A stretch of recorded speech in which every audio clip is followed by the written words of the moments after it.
ตามีการมีงานก็เอามาให้มาหอมวัดสันทรายก็สร้างซุ้มประตูอยู่นะเนี่ยไปตั้งได้ก็มีกะบุญโมดะบุญนะมันเป็นอย่างอีโลแม่เจ้าก็มาเมื่อตอนก็มาซองขาวน่ะเต็มมันอ่ะโมโหจะเอาไปแจกอย่างใดอ่ะเฮ้ยมันถึงอิดถึงตู้เจ้าอิดถึงศรัทธานะ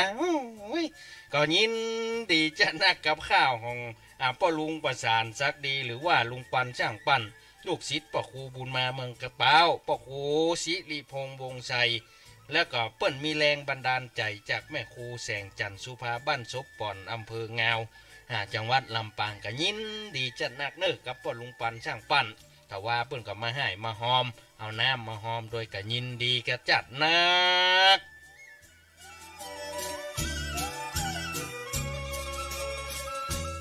เนี่ยป่อหมอกสถาวันนี้วันศุกร์วันพุธวันเสาร์วันติด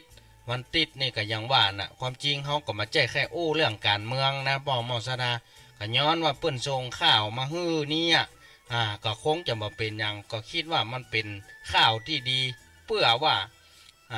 ส่งเสริมคัดเลือกสสทั่วประเทศหันว่ามันเป็นสำนวนที่ดีที่เปิ้นแต่งส่งมาฮื้อก็เลยเอาข่าวส่งเสริมคัดเลือกสสทั่วประเทศมาฮื้อปองหมอกสถาเฮาฮับฟังในค่ำวันนี้ก็ใกล้ที่จะเลือกตั้งเข้ามาก็แต่งโดยเข้ามินดงส่งมาฮื้อตุเจ้าวัดสันทรายปองหมอกสถากันเนี่ยเพราะฉะนั้นความจริงเปิ้นมาฮื้อตุเจ้ายุ่งเรื่องการเมืองนะแต่เฮาก็อาศัยว่าเปิ้นส่งมาหันมันเป็นสำนวนที่ดีมาได้จุไผฮื้อแตกแยกก็มันเป็นสำนวนที่ดีก็ปองหมอกสถาเฮาก็ลองฟังเพราะฉะนั้นก็อยู่ที่ปองหมอกสถาละก็ย้อนย้ำว่าเปิ้นมือพระสงฆ์เฮายุ่งเกี่ยวกับเรื่องการเมืองแต่ก็ยังว่าน่ะมือพระสงฆ์ยุ่งเรื่องการเมืองแต่ก็หน่วยเลือกตั้งมาตั้งในวัดในเฮานี่เหมือนกันเนาะเนี่ยมากากบาทในวัดเนี่ยก็บ่ฮื้อเฮายุ่งกับหน่วยเลือกตั้งก็มีในวัดนี่ว่ะก็เลยเอาข่าวเนี่ยมาอ่านให้ปองหมอกสถาฟังส่งเสริมคัดเลือกสสทั่วประเทศโดยเข้ามินดงเชิญครับฟังได้แล้ว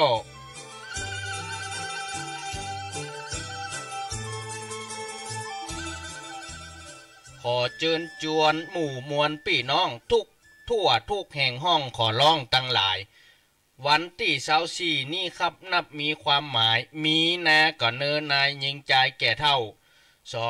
2562จุ้ยดึงกันเข้าคัดตัวแทนเฮาพี่น้องเลือกเอาคนดีตามที่ขอร้องอย่าลับอยู่ห้องนอนในทั่วประเทศนี้ขอจี้จาใคร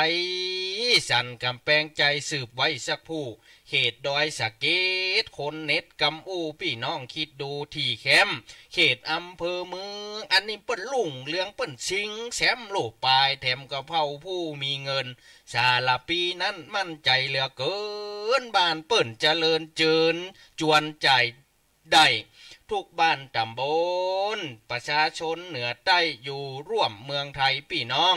เลือกเอาสสผมเนาะจะขอร้องทั่วทุกแห่งห้องตำบลเปิ้นตั้งเลือกคัดจัดนายแห่งหนขอประชาชนทุกคนปู่ป้า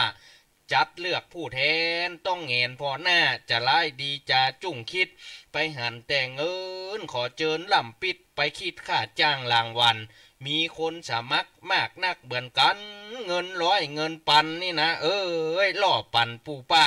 ไปหันแต่กินจิ้นยำลาบซ่าของดื่มสุราพี่น้องได้ม่วนกับลำคำคอกับกัดต้องนะจักมองกระโศกต้องทีโลนจักเสียภาพพดมดถึงขะกูนเสียใจเครือลุนมันสูญเป่าจ้อยแต่กะหันแก่เงินมาได้นะหันเงินหน้าดำหันคำหน้าเศร้านะเขาขึ้นสภาบ่มากล่าวถ้อยเอาเฮาได้แต่กอยรูปนั้นสอผู้ดีก็มีเป็นจันนะคิดชื่อเสียงหั่นเอายังช่วยกันพลิกฟื้นเอาคืนเหมือนหลังขอร่วมกำลังหวังดีต่อด้านไปคัดสอเฮานอกู้บ้านช่วยรัฐบาลตั้นกึดเลือกเอาคนดีๆที่บ่มีปรับคืดนะบ่ยืดอยากได้บังอำพูดจริงอูดจริงทำแต่แน่มันประจำมาเป็นผู้นำทำดีต่อสู้ เมื่อเข้าคูหากับไปกาจอมใส่ตู้นะเอ้ยพี่น้องก็คิดดูใจพระกาได้1 เบอร์เนอะกาได้เบอร์เดียวเนอะจะไปกาหลายเบอร์นะกาได้1 เบอร์เกินเนอะกับโมคะบัลละใจได้กับยินดีขอกับพี่น้องบ่ต้องมองสีตี้มีไมตรีจีในก็ได้หันคนหันแก่ตัวใจมัวมินสั้นอย่าได้กามันสืบไว้สผู้แทนยอมแทนรับใจพี่น้องเหนือใต้เจ้าไทยขอกับพี่น้องก็ต้องเต็มใจฮือกาลงไปสืบไว้เจ้าข้าซื้อผ้ากันยังพอสีคนดีก็ต้องพอแน่นะตามธรรมดาว่าไว้คนแห่งสังคมนิยมรับใจช่วยการจนได้เนื้อเฮาอย่านอนโคตรคู่ไปดูนั่งเงาจักเสียใจเฮาเอาดีบ่ได้ผมยกมือสาเอาแอนเหนือใต้ทั่วประเทศไทยพี่น้องผมเข้ามินโดงกราบลงขอร้องตัวหนแห่งห้องเมืองไทยก่อนซอใหญ่ฝากไว้เต้าอี้เต้านี้ก่อนแหละนายเฮยเนี่ยปอกหมอกศรัทธาความจริงก็เป็นข้าวสำนวนที่ดีเชิญชวนปอกหมอกศรัทธาไปจอมบัตรเลือกตั้งผู้แทนที่จะถึงในบักี่วันคือวันติดเนี่ยวันนี้วันศุกร์เพราะนั้นก็เอาปอกหมอกศรัทธาเอาพิจารณาเอาของไผ่ของมันก็ยินดีจะนักกับข้ามินดงเป็นระดับปอครูแล้วส่งมาก็ยินดีกับปอกหมอกศรัทธาเฮาทุกท่านที่ติดตามรายการนานาสาระธรรมะเข้าห้ามกรรมมาเก่ากับสวดทุเจ้าวัดสันทรายให้ปอกหมอกศรัทธาไผ่ที่ยังมาได้ให้ได้หอมงานบรรพชาอุสมบทสามเณรพังร้อนกับถามมาที่จะติดต่อสอบถามบัสะดวกมากก็โอนเข้าบัญชีมาก็ได้บริการสมัยใหม่ 4G 5G สบายมากเพราะฉะนั้นเนี่ยนะฝากกับปอกหมอกศรัทธาวันพุธแม่เจ้า7:30นะไผ่บ่ลูกก็นอนอยู่ในที่นอนฟังเนอะ7:30ถึง8:00แม่เจ้าก่อนยืนตรงเคารพธงชาติปอกหมอกศรัทธา2-3 วันมานี่มาได้โทรอู้กันแล้วเนี่ยเวลาก็จะหมดแล้วเนี่ยโอ้ยเนี่ยปอกหมอกศรัทธาเพราะฉะนั้นก็ตักตายไปยังปอกหมอกศรัทธาเฮาทาง Facebook ไลฟ์สดทุกท่านเนอะที่ตักเข้ามาหลายคนหลายท่านแม่จันเป็นคำโปรดานะครับฟังครับชมท่านพระครูเล่าข้ามธรรมะกรรมเก่าม่วนนี่นะเจ้าก็ยินดีกับแม่จันเป็นเนอะแดงปาลินไวสาครับทุกพี่วิรัตมาป้อนหนานวิรัตมาเลี้ยงฝากกำจ่ามาหาพี่น้องจุ่มเดียวเกี่ยวข้องมีข้าวเจ้าเหนือมาได้อวดหูฟูอู้จ่าเหลือกำข้าวกับเกลือเก็บเหนือใส่ใต้ก็ยินดีจะนักเนอะแม่ยูพินเรียนแก้วฟังกับแม่แสงจันอยู่โลท่านอาจารย์ก็ยินดีจะนักเนอะนั่งยิ้มกันฮะเนาะแม่เกียงคำเนาะ